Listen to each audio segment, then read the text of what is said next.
Good afternoon and welcome to the NOVACYT Interim Results Investor Presentation. Throughout this recorded presentation, investors will be in listen-only mode. Questions are encouraged and can be submitted at any time by the Q&A tab situated in the right-hand corner of your screen. Just simply type in your questions and press send.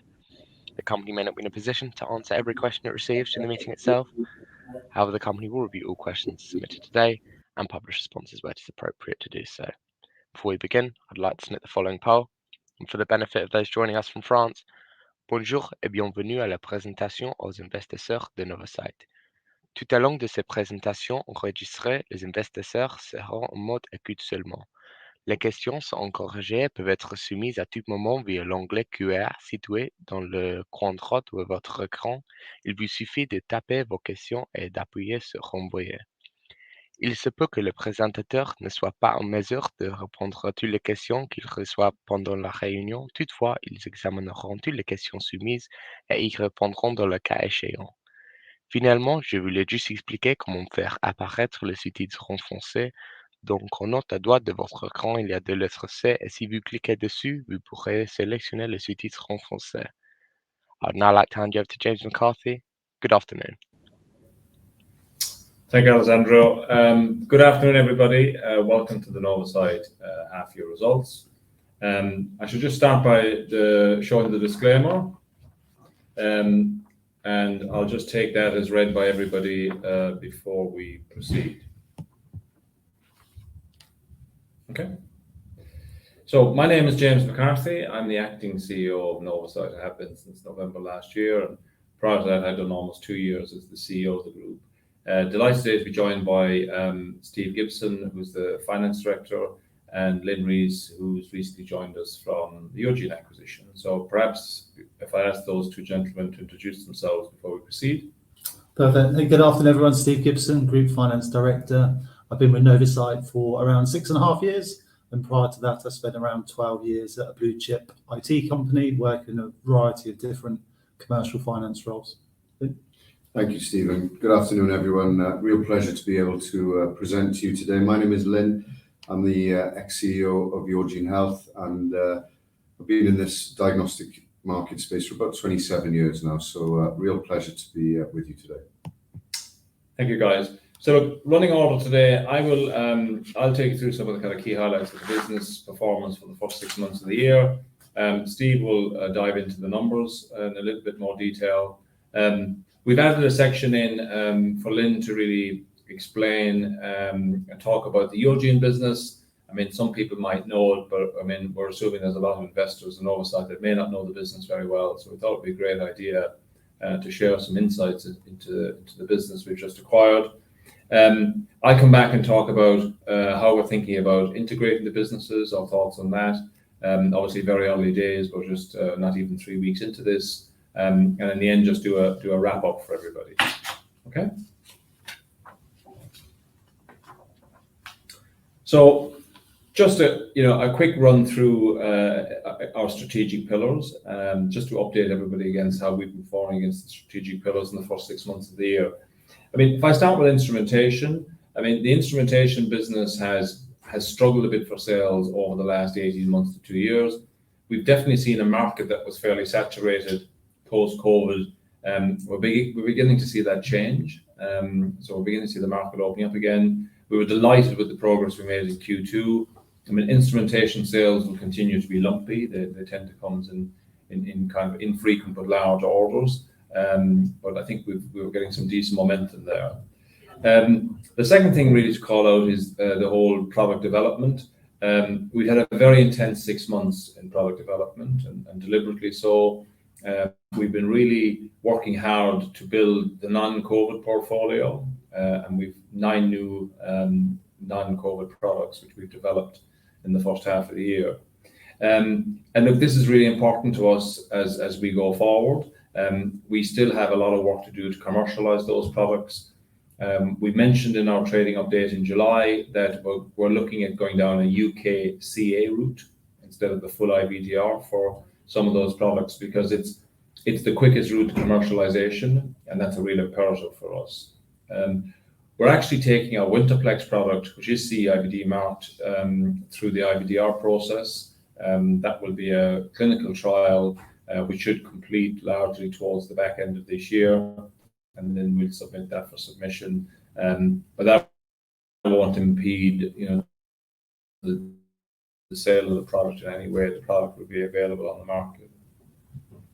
In terms of commercialization, the focus has been on the RUO business as well as instrumentation, and really trying to rebuild our RUO business. I mean, neglected during COVID, neglected by the market, and certainly neglected a little bit by us as we focus on other things. And I think we're busy trying to re-engage with customers, build customer solutions in specific verticals.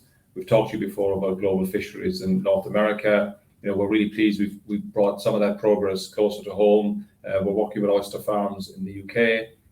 So we really feel we can offer solutions and actually build sustainable, repeatable revenues in some of those spaces.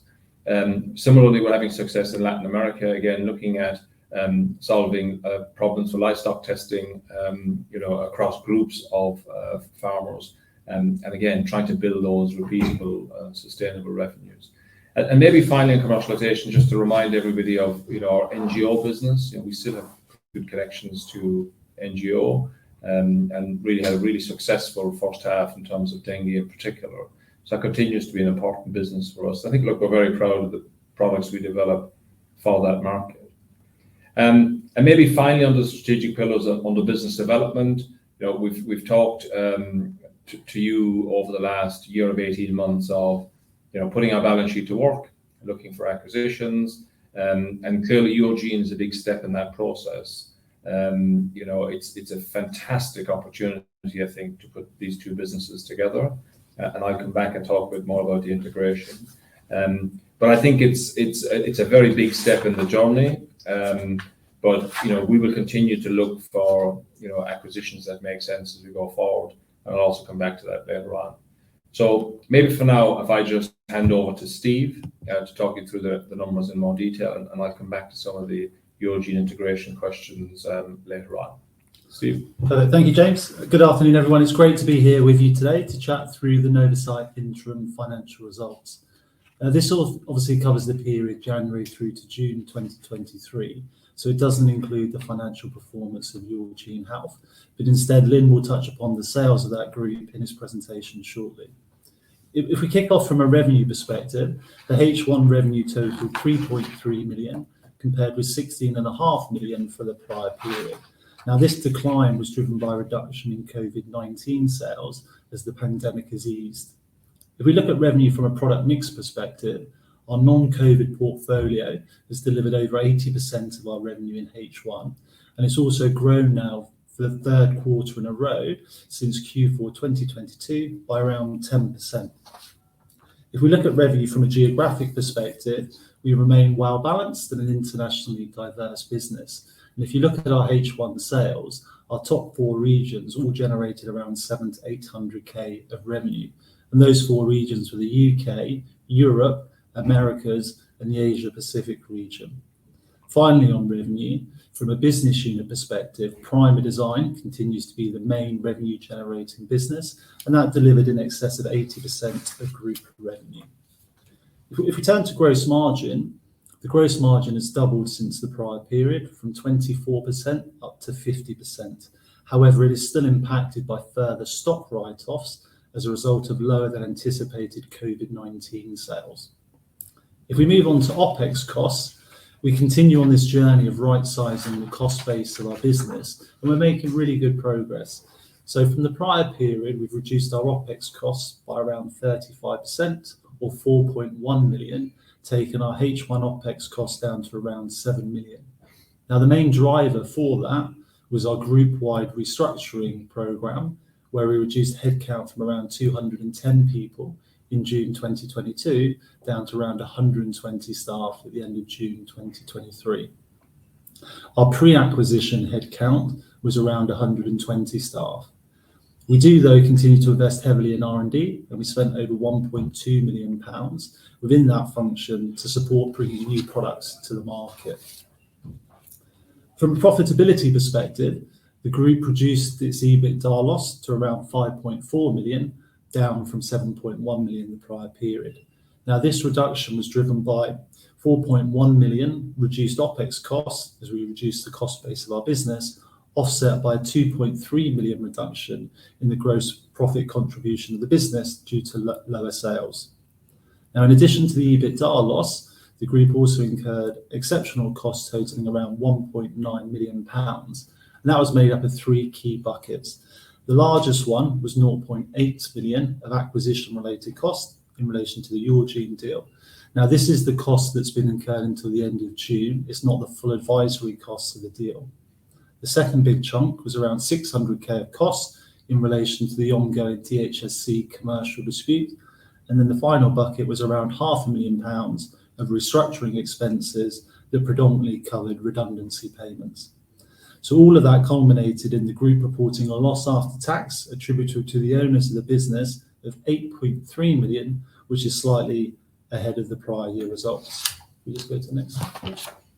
If we turn to the balance sheet, there's no real material changes since the end of the year other than a reduction in cash, and cash has reduced broadly in line with our EBITDA performance.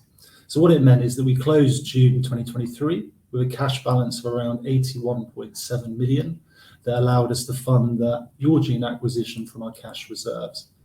Importantly, we remain debt-free as a business too.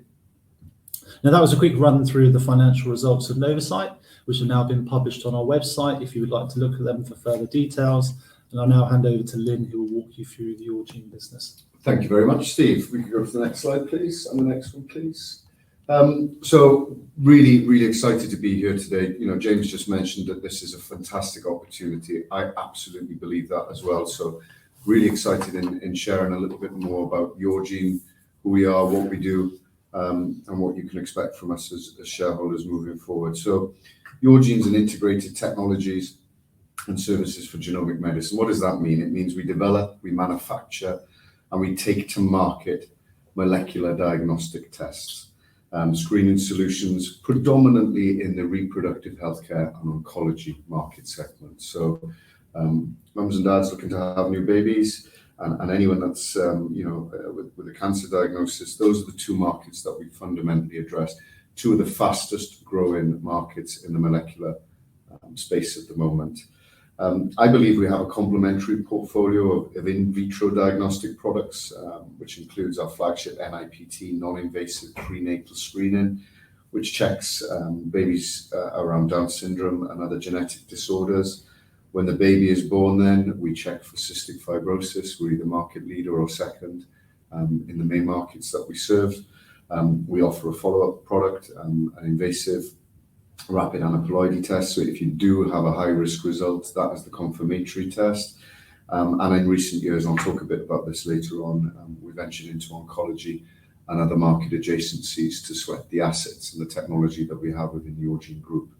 We were first established in 2013.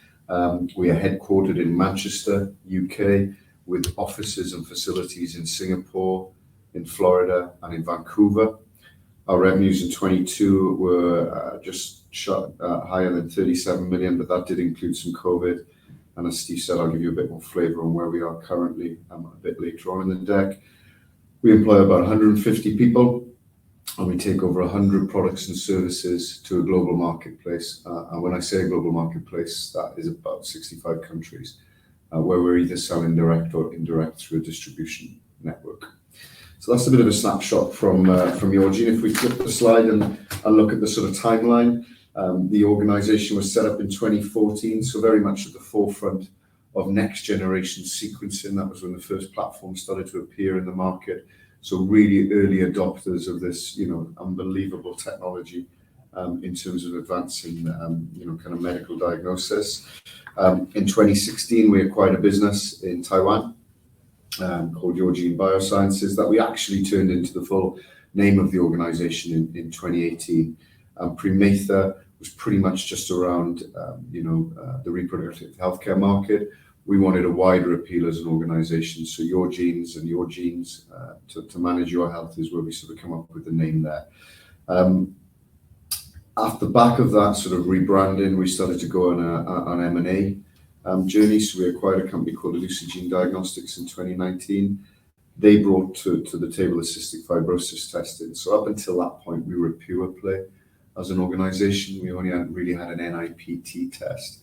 And as the market develops and becomes more mature, it's very commonplace that your customers want to buy more than one product off you. You know, the cost of running a relationship with a single product supplier is quite high when you consider all the regulatory hurdles and just the management of looking after that relationship. So the more products you can provide to the customer base, I think the better off you'll do in the long run. And Elusogene brought cystic fibrosis to go alongside our NIPT test. It also brought the confirmatory test to the NIPT test. So we sell the diagnostic, and if you get a high risk result, we sell a confirmatory test. So we were always looking to broaden the range of products and services that we took to market. Also very important from the Elusogene team and their brilliant R&D capabilities was launching our first DPYD assay, which was our first sort of move into the oncology space. And anyone that's unfortunately been touched by cancer, either themselves or through loved ones, will realize the earlier diagnosis you get, the better chance of a positive outcome. And this test really does support that journey, and I'll explain a little bit about that later on. In 2020, we were continuing to acquire. We bought Coastal Genomics, X5 Genomics, and Agenics, so mixtures of technologies, customers, and markets, which allowed us to really to springboard in 2021 into the US, where we put a lot more capability. We'd licensed some of that technology we bought in 2020, specifically around the Ranger technology. And I guess over that period of 8 years, Yourgene grew from sort of one product, a couple of people, no revenue, to 37.6 million pounds worth of revenue, and over 100 products. And even the core growth, you know, taking away that COVID, was about 15 million. So fast-growing organization with a lot of ambition to put more products and services into the market. Next slide, please. To bring that a little bit more to light and look at the split of the organization, on the right-hand side of your screen, you'll see a circle. The green part of that circle is our services.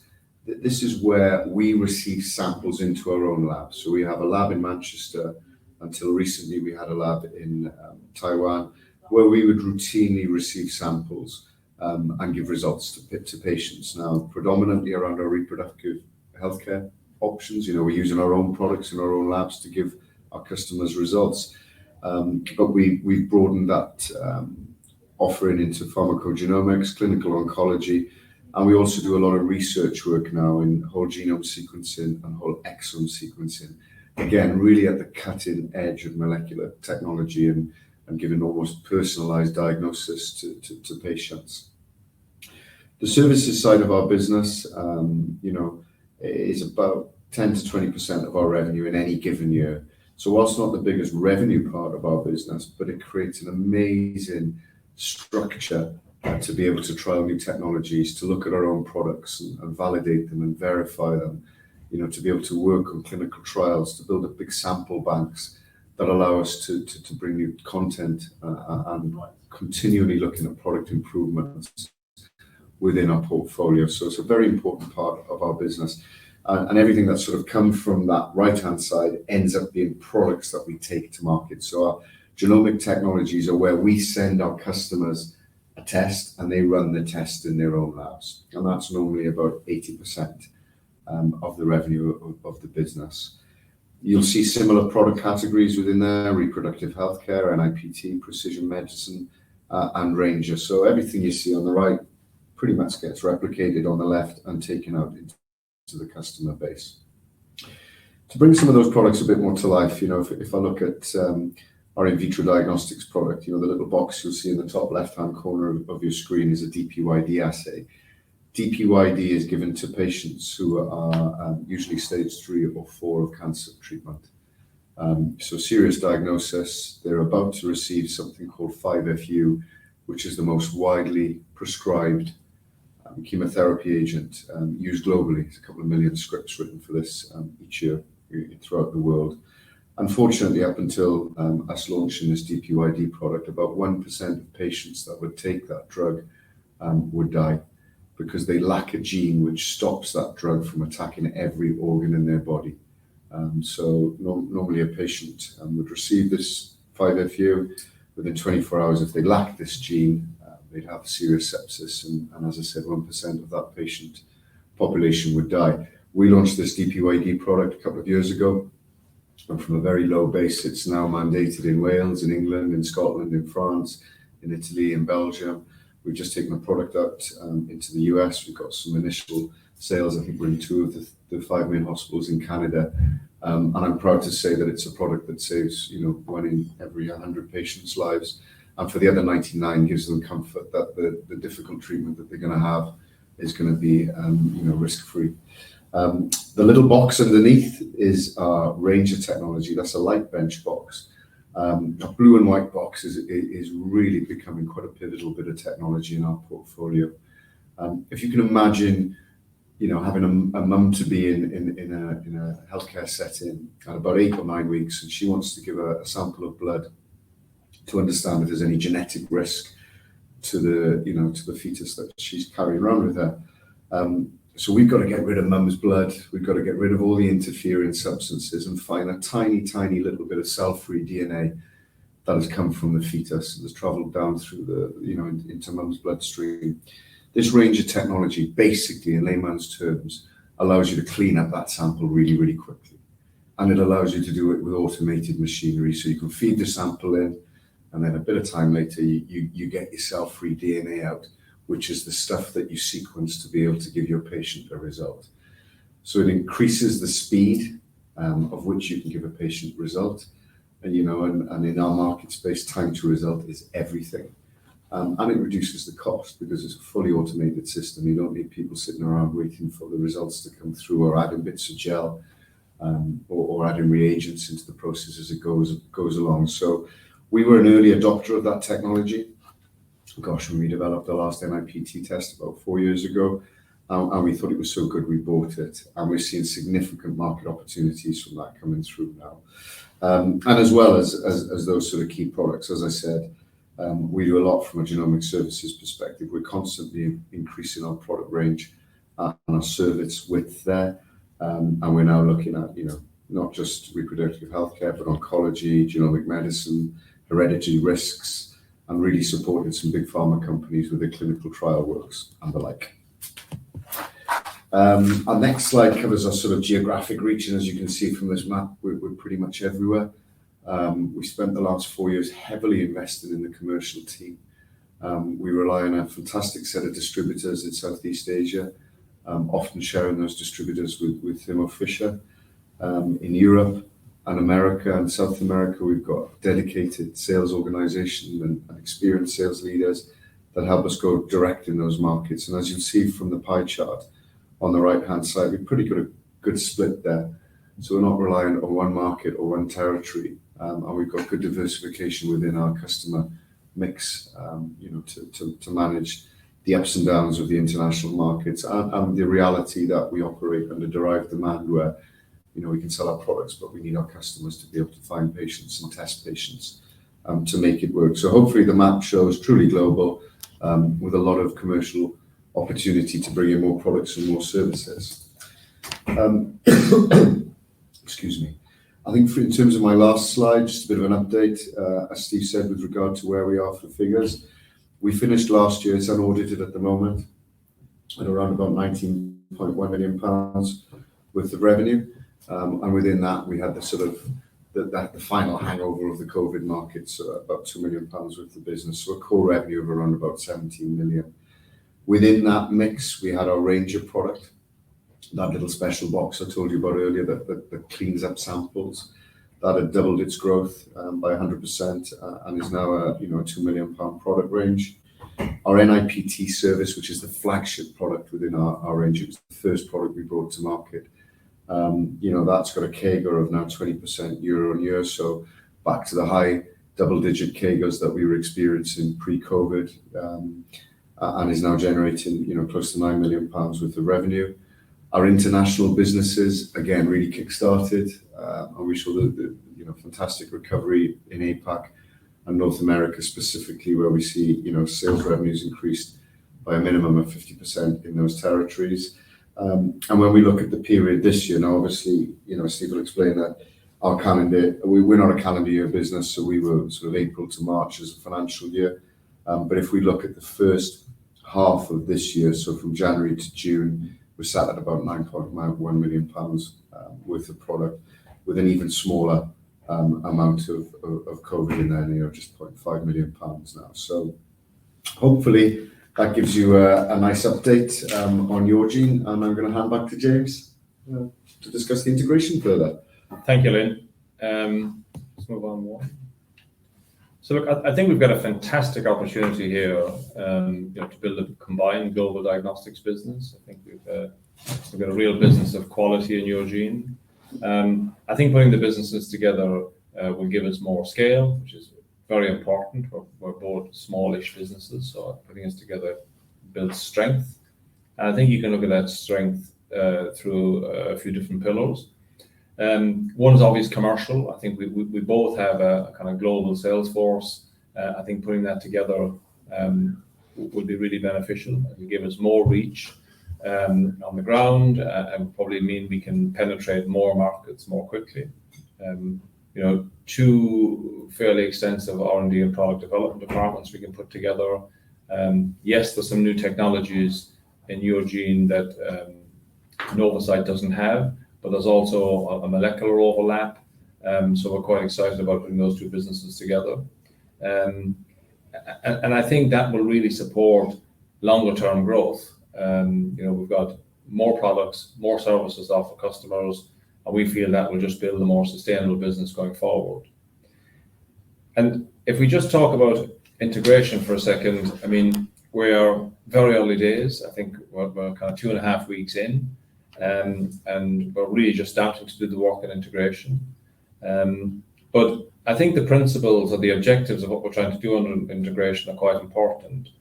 And the first one for me is that the Yourgene core business has been growing very nicely as it came out of the COVID period. There's a really, really good business in that.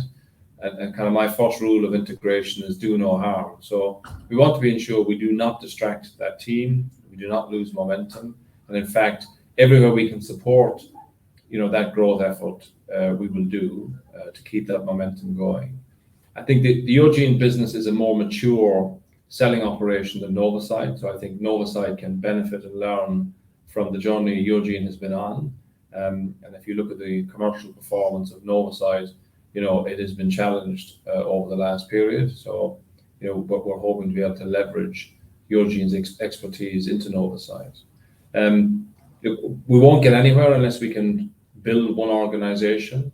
So that'll be really important that we put the organizations together as quickly as we can, and that it works fairly seamlessly. And look, underpinning all of that will be a really good communication. I think we have to, put different systems together, different ways of communicating, and try and run this as one business. And we would, all of that together has to build a compelling investment case.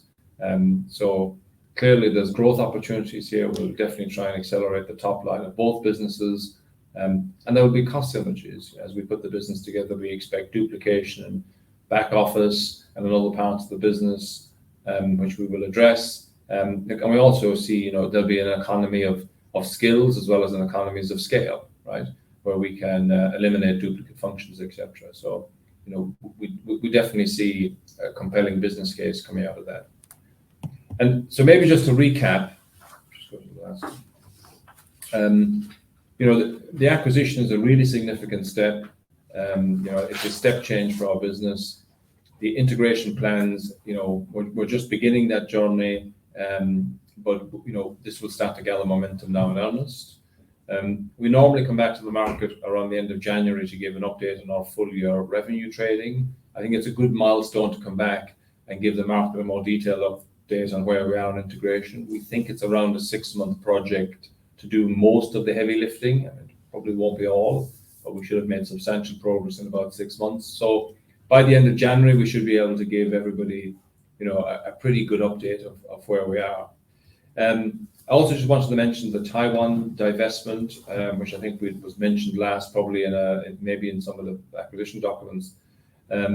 We still expect to complete that by the end of the year. It's not entirely within our gift. I mean, there are some permits, etc., we've got to get from governments, but we're relatively confident all of that will happen before the end of the year. So that's still the plan. So we're basically following through on the plan that Eugene started. We've put guidance out there just for revenue at this stage. We will have a slightly strange year in that we'll have 3 and a bit months or 3 and maybe 3/4 months of Eugene revenue, because we will consolidate from the date of the acquisition, plus 9 months of 12 months of NOVACYT revenue. So slightly odd year, but you'll have seen from what Lynn said, you get a feel for the run rate, the underlying run rate of the business. And I think just to recap, I mean, I think for NOVACYT, the first half of this year was really about building out that product portfolio, and very, very strong quarter in R&D, which will be really important for us. We have to really focus on building this non-COVID portfolio. I mean, I think that's clearly been the strategy for us and clearly what we've been busy with over the last period of time. And look, I think we remain focused on building out this global diagnostics business. Again, Eugene is a big step towards that. And yeah, I think we're very, very confident that this accelerates us and puts us on a faster track to achieving that. So I think with that, we are going to now open for questions, I believe. Yeah. Perfect. James, Steve, Lynn, thank you very much for your presentation. We have had a significant number of questions for today's meeting, so the company have grouped these questions together to try and address as many of those as possible. The first one reads as follows. What was the rationale for the acquisition of Eugene? What are the synergies? Okay, thanks, Alexandra. I'll take that one. Look, as you may expect, some of the questions will have been covered in the content of the presentation. So I think I'll try and repeat myself a bit here. It's probably worth repeating some of this, but just bear with us. I mean, clearly questions come in before people have seen the content, so you will get a little bit of repetition here. Look, I think the rationale for the deal, as we've stated publicly, we've been on a trend track of organic development, in other words, building our own internal in-house solutions for post-COVID, but also looking at acquisitions and using our balance sheet. And we've been scanning the market, for at least 12 to 18 months, looking for the right partner, the right fit. And Eugene, as an established revenue-generating global diagnostics business, was really perfect, right? I mean, there isn't that many of those businesses around which would have been within our, in our sphere. So I think that really was a fantastic acquisition for us, and I think that really sets us off in building this kind of stronger global diagnostics business. And with the benefits of combined selling force, geographic reach, products, R&D, etc., as I've covered. And I think on synergies, I think I mentioned that yes, there will be opportunities for synergies, but synergies isn't all just about cost. Cost will be important. That's something definitely we will chase down. But I'm as excited about the bringing skills together, getting that synergy of putting different minds together. There's a lot of very, very bright people in both businesses, and I think we can do something really special with those two groups. Perfect. Thank you very much. The next question here reads as follows. How do Eugene's products fit into NOVACYT's diagnostic portfolio? Yeah, and it's probably easier for me to take this one, James. I think the fact that we both work in the molecular space is, first of all, really, really important. So we're working on the same sort of platforms, PCR and next-gen sequencing. Then effectively what we brought to NOVACYT is a reproductive healthcare pillar and an oncology pillar to add to a very strong infectious disease pillar. So I think there's really good synergy there. And specifically in some of the more democratized lab settings, thinking about, Europe, LATAM, and APAC. It's quite common to go into one hospital or one customer and be able to speak to one person that looks after all three areas, oncology, reproductive healthcare, and infectious diseases. So I think it's a good complementary fit there. I think when you look at the capabilities of the organizations, we've got good instrumentation skills in both parts of the organization. So I'm sure those teams are going to get on really, really well and get, some great ideas and working practices together. So I'm really, really confident about that. And then if you look at the product ranges, this range of technology that I spoke about in my presentation, and being able to find the really clean sample, I think that's critical. I think that is critical for both sets of customers and both organizations. From a services perspective, we will obviously be looking, and as James said, we're only sort of 2.5, 3 weeks into this process. But as part of that, we'll be looking to see if there's any products or services that we can take from NOVACYT and run them in our own labs and start generating data and revenues from that. And I think ultimately it kind of makes this enlarged organization kind of platform agnostic. As I said, we work on PCRs, we work in a range of embedded hardware that you'll find in most of the labs throughout the world, be it Thermo Fisher, be it our own systems. Our NGS runs on both Illumina and Thermo Fisher sequencing platforms. And for those of you not so au fait with the next-gen sequencing market, if you kind of think about it like a mobile phone market, then you've got Apple and Android is basically Illumina and Thermo Fisher. They've got about 90% of the hardware that exists in the global marketplace. And if you think of Yourgene or now NOVACYT as a company that makes apps or content to sit on that machinery, then we're the only organization in the world that runs NIPT on both Thermo Fisher and Illumina, which captures about 90% of the addressable sequencing market out there. So, I think they fit very well, would be my summary. Perfect. Thank you very much. And I think you just touched on this, but just to highlight again, the next question is, what is the market opportunity for Yourgene's products? Yeah, I mean, if I mentioned it in my deck. NIPT is a fast-growing market, predominantly driven by the mums and the midwives. I mean, if you get asked, if you can come in and do a test at 9 weeks as opposed to 12, 13, you're always going to take that opportunity because you get your results and it can lead to a less stressful pregnancy. I remember when my wife was having our 3 daughters, and I've been in healthcare for a long time. I couldn't quite work out if it was a higher risk to have the test or a higher risk to, for my wife to have a needle in her belly to take a bit of the fetus's blood. So I think the fact that next-gen sequencing allows NIPT testing to be 99% specific means it's just getting adopted year on year on year, and our growth rate in that space is 20%. We spoke about the need to have real good clarity on the samples, and the quicker you can get that cell-free DNA, the bit of the DNA that you want to sequence and get your result from, if you can clean that up quickly, then that's a massive market opening up there, and our range of technology does that. And as I mentioned earlier, it's got 100% year-on-year growth. DPYD saves lives. The average cost of 5FU treatment is about £50,000 for a full course of chemotherapy treatment, and a DPYD test costs £50. So I think any patient or any healthcare professional that's administering 5FU and is aware of this DPYD assay, which will save the life in 1 in every 100 patients that they put through the chemotherapy programs, it's a bit of a no-brainer. So we're seeing that growing like a weed as well. I think from a services perspective, the market has changed. Everyone is aware now of molecular testing because of COVID. My mother knows what a PCR test is, bless her, after spending 25 years of working in the market and not having a clue what I do. I think the market is changing, and advancements in medicine, trying to make medicine more bespoke to individuals, as opposed to sort of a hit and miss approach. We try on something, if it works, we'll give you more. If it doesn't, we'll give you something else, trying to get to this personalized medicine. I think all of these factors, and the fact that from a genetic screening perspective, probably most of us have had our DNA read for a Christmas present with 21andMe or something in the last couple of years. I think it's just making the market more accessible, and we've got products and services that can certainly play a part in that, which give us confidence in the market opportunity ahead of us. Perfect. Thank you very much.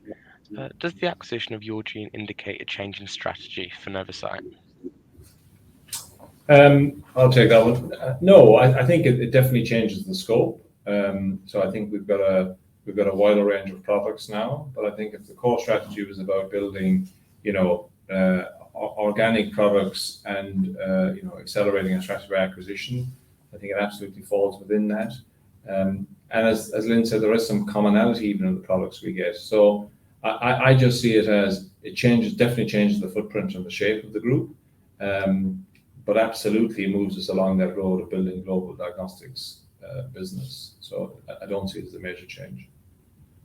Perfect. Thank you very much. The next question, how much investment will your team require before the business reaches sustainable profitability?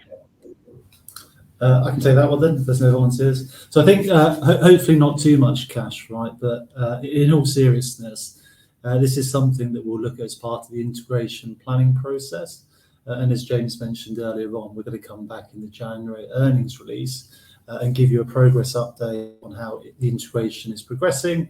And we'll also give a strategic update as well and set out some goals and targets then. But for me, the key takeaway of the Yourgene acquisition is it's a really exciting acquisition. It's great to have them as part of the NOVACYT group and family. And I think they're going to be a key driver for accelerating the sustainable growth within the combined business in the future. Perfect. Thank you very much. Next question here asks if there'll be any changes within the NOVACYT senior leadership team. I think, look, as we've said, there are 2 new board members who've joined us in Yourgene, which is John Brown and Lynn Rees himself, and obviously subject to being ratified at the next shareholders meeting. But look, for now, that's as far as we've got. As we walk through integration, we will figure out how we want to run the business. But look, on those 2 appointments, I'm delighted, and we've got 2 very experienced board members joining the group.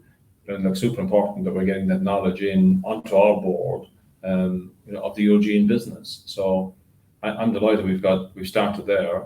And look, I think we will come back to everybody when the integration is a bit more advanced about how we're running the business beneath that. So. Perfect.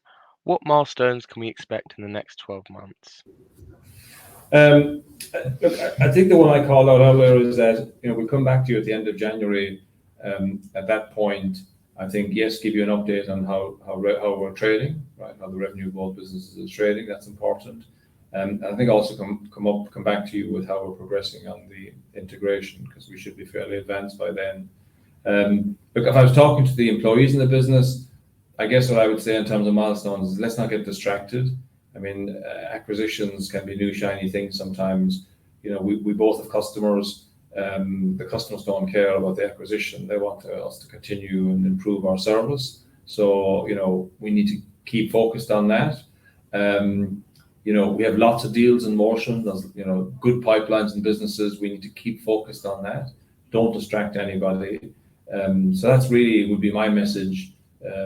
Certainly the message internally, and something to share with you. We want to remain focused, keep the momentum we have in the business, right? Build on that momentum, and do the integration without distracting people. That really is going to be the focus for the next few months. Perfect. Thank you very much. Could you provide an update on the progress of your RUO strategy? When will your new multiplex test be commercially available? Yeah. So look, as I said, we've developed quite a few products in the first 6 months of the year, and I mentioned about going down a UKCA route as opposed to full IVDR.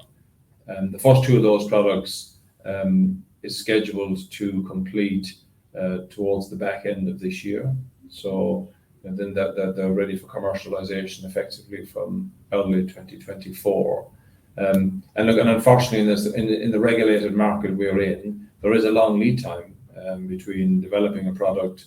Like I say, that's the easy bit. It's not an easy bit, but there's a long lead time if you're developing the product and getting it out into customers' hands. And look, and I think the other thing I would say on RUO is, and I mentioned in the main presentation, is we have a very, very broad portfolio, a substantial portfolio. And I think the reputation of Primerdesign was, a custom assay business. We really could turn assays around really quickly and solve customers' problems very quickly. And we don't want to lose any of that. We want to keep that reputation. But I think we also need to build some more category expertise. I think we are going to have to try and accelerate growth in the business. We have to become better in certain categories where we can build more sustainable solutions for customers, attract bigger customers, and build sustainable revenues. And that's really how we're thinking about RUO at the moment. Perfect. Thank you very much. I think you mentioned this in your last response, but what's the difference between UKCA and IVDR, and how does the regulatory process differ? Yeah, so I think the for those who are familiar with this, the old IVDD process was replaced by an IVDR process, and IVDD is a in vitro diagnostics directive, and it's now been replaced by the in vitro diagnostics regulation. But what that means to companies, which is the only thing you're interested in, what does it mean to businesses like us? In the old regime, you could effectively build a product, validate it yourself, and say roughly that was a 6-month journey to market. The difference now, and I'm speaking very broadly here, is of course more complex than that. The difference now is that you need independent clinical data to validate your product. Right? So instead of it being a 6-month say program from development to commercialization, that's more like an 18-month process, right? And that's a big deal. That's a big deal for small businesses. Because I said, the difference between putting energy into launching a product or trying to solve a market need and actually getting that product out into the market, it's long. That's the difference. What the UKCA mark does is effectively effectively keeps the old IVDD type regime for the UK for a period of time, but it's for next, I think it's 4 or 5 years, depending on your products. So as I said, it gives us a shorter route to market, which for us matters. I mean, that's important for us, that we can get to revenues quicker. So that's the difference. Perfect. Thank you very much. The next question is really around M&A and asks if you're still looking or actively looking for M&A targets. Yes, we are. I mean, we have, I think it's a favorable market at the moment. I think we still have a strong balance sheet. I think we will still remain active in the market. If we see something that makes sense, that accelerates our strategy and fits, I'd like to think we will pursue that. Maybe not something quite as big as Yourgene, but there's a lot out there. So absolutely, we're going to remain focused on M&A. Perfect. Thank you very much, James. And the final question we've got here is, could you provide an update on the situation with the DHSC?